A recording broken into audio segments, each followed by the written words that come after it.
Do you like music? Do you like idols? Do you like watching the world burn? If you answered yes to any of those questions, Trickstars are the deck for you. These idols may only do 200 damage at a time, but they'll do it again, and again, and again. Truly, their music is fire. Get it? Because of all the burn? Ugh, never mind. While Trickstars were competitive in the past, they've run into some problems since, like an encounter was the Banhammer, and the fact that the current meta decks are just, well, better. Until dawn of Majesty, it was frankly quite hard to make the deck work at all, with it either being bricky, or just due to it not really doing much. I mean, we all know the Droll and Reincarnation combo.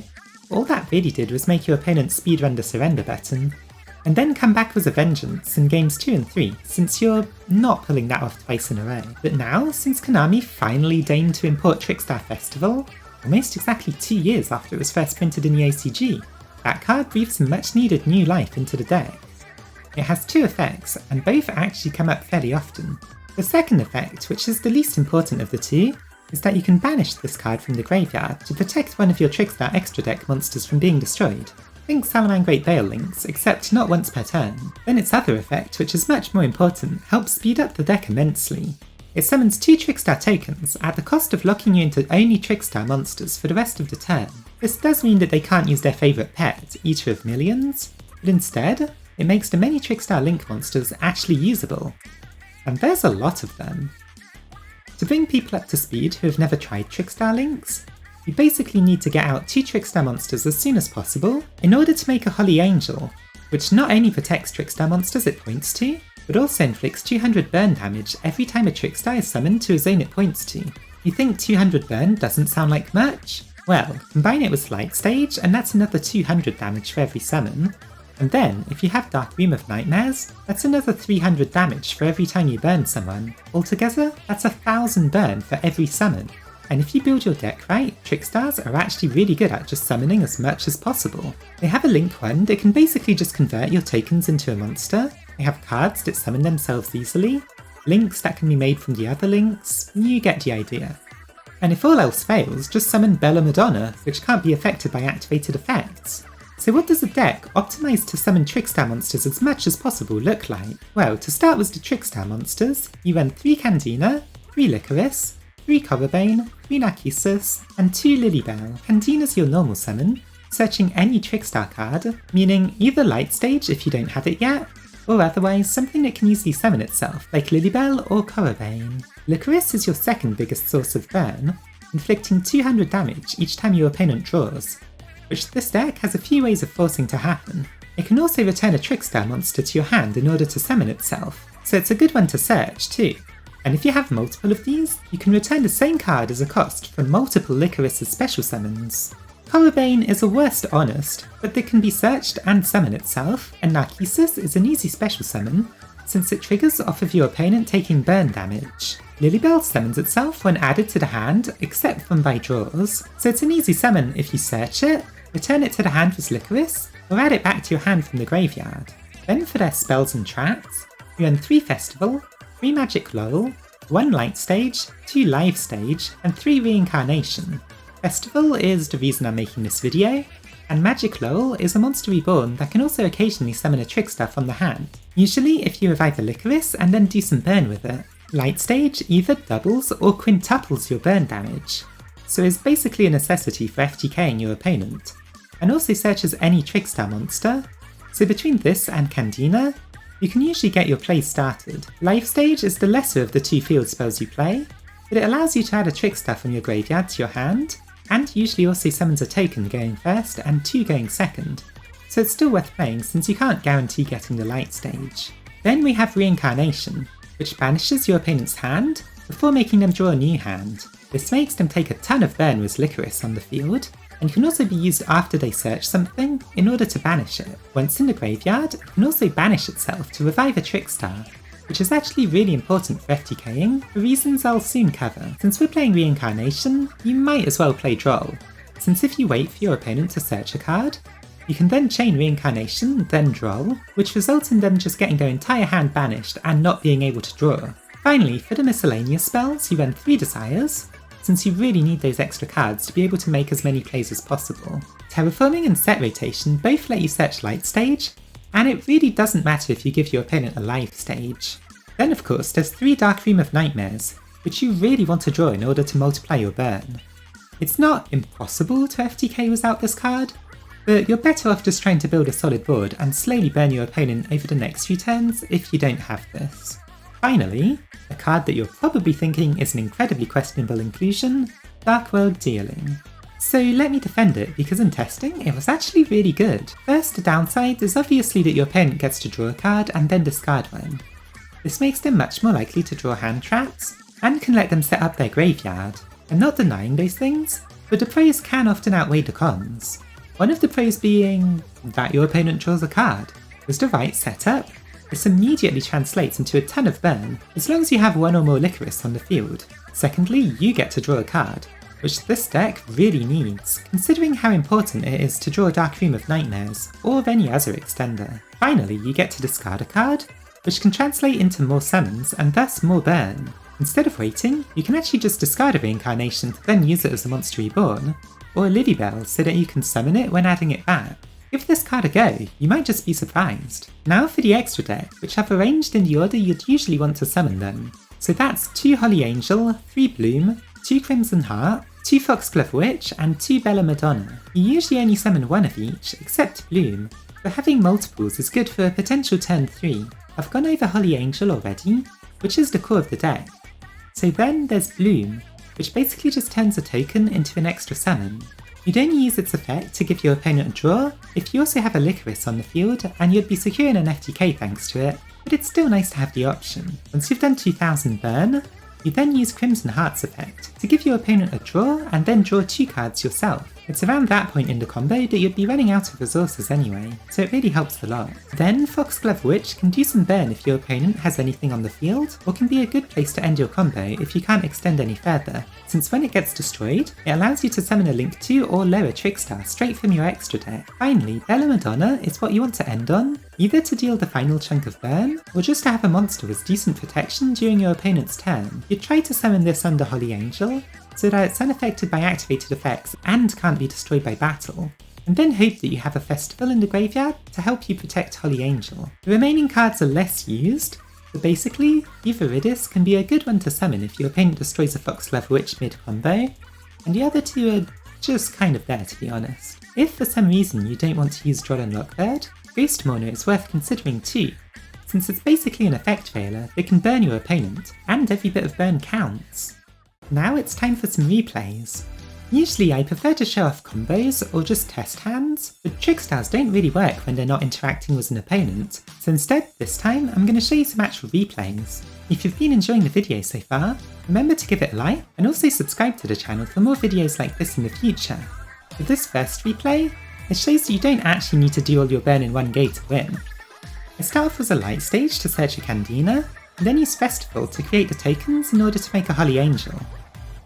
Candina starts doing a bit of burn, and gives me a search, and the burn is enough to summon a Narcissus. The search gets me a Lycoris, which I summon by returning Candina to the hand, and then Corobane takes its place, each of these doing some extra burn. I then link 2 of them into a Crimson Heart, and since I haven't done enough burn to draw 2 cards with Crimson Heart, this is where Dark World Dealing and Lycoris can come in handy together. I activate it, forcing my opponent to draw a card and take some damage, and then discard the Candina since I won't get another normal summon. Those all do some damage, and then I get to draw 2 cards, which sadly aren't the most useful, so I just end my turn. I do some more damage because they drew a card, and that lets me summon Narcissus, and do a little bit of extra burn. My opponent's playing Dark Magicians, and they managed to get out 2 monsters thanks to Magician's Souls and Apprentice Illusion Magician. As those 2 they make a Vertiana combo, burning themselves for 2000, make a Red Eyes Dark Dragoon, which tries to pop a Holly Angel, but can't because of Trickstar Festival, but then they do it again and it does work this time. After destroying my Lycoris, it's my turn. I activate Light Stage to try and bait out Dragoon, and it does work, so now I'm free to use Crimson Heart's effect. I activate a Magician's Navigation, summoning 2 monsters, but it doesn't stop my Crimson Heart from being able to draw a Dark Room of Nightmares and Terraforming, which I use to search a life stage and add Candina back to my hand. Its effect gets negated with Destined Rival, but that doesn't matter too much. I link it into a Holly Angel and then create a token to do a bunch more burn, and then I link that token into a Trickstar Bloom to just do even more burn. My opponent's getting pretty low on life points at this point, so I just go into a Foxglove Witch, do a whole chunk of burn thanks to them having monsters on the field, and that's enough to finish it off. Who needs an out to Dragoon when you can just burn straight through it? This second replay is to show that the Trickstar's secondary effects on the field can actually come up and be very useful. I start off with a Candina like usual, searching a Light Stage, which I then use to search an Extender. My opponent summons a Fluffle Whale during that chain, then activates it. I chain a Lycoris to make sure that there's something on the field, but since it's non-targeting, they can just destroy the Lycoris. I bring it back with Magical Laurel, and then just end my turn like that. When they draw, they take some damage, and then Dark Room of Nightmares triggers, and it also triggers the Magical Laurel.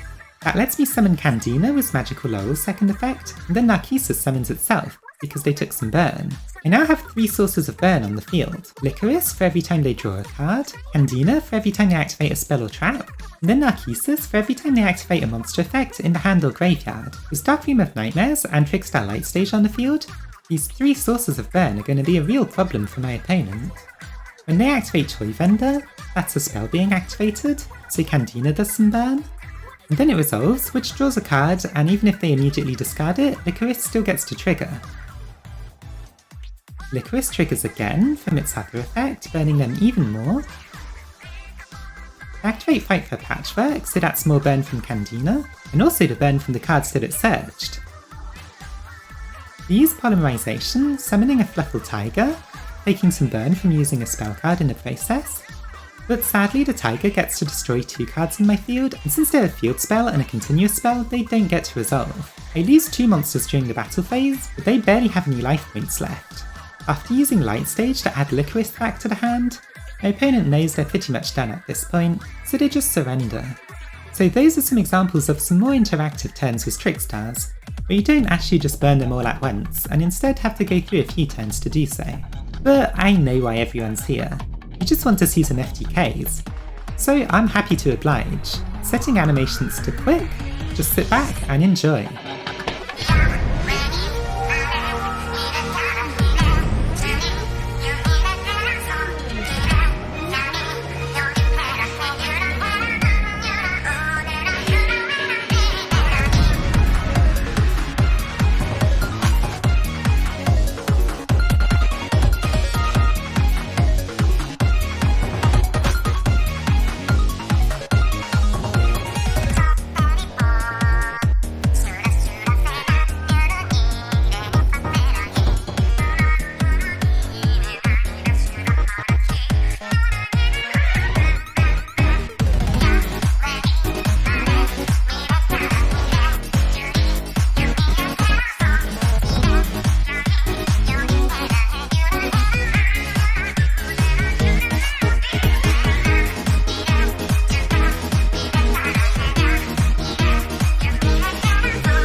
So what did you think? Are you going to try some Trickstars again now that they have Festival? Or did you prefer their old style of gameplay? Let me know in the comments. And while you're there, don't forget to like and subscribe. That's all for today.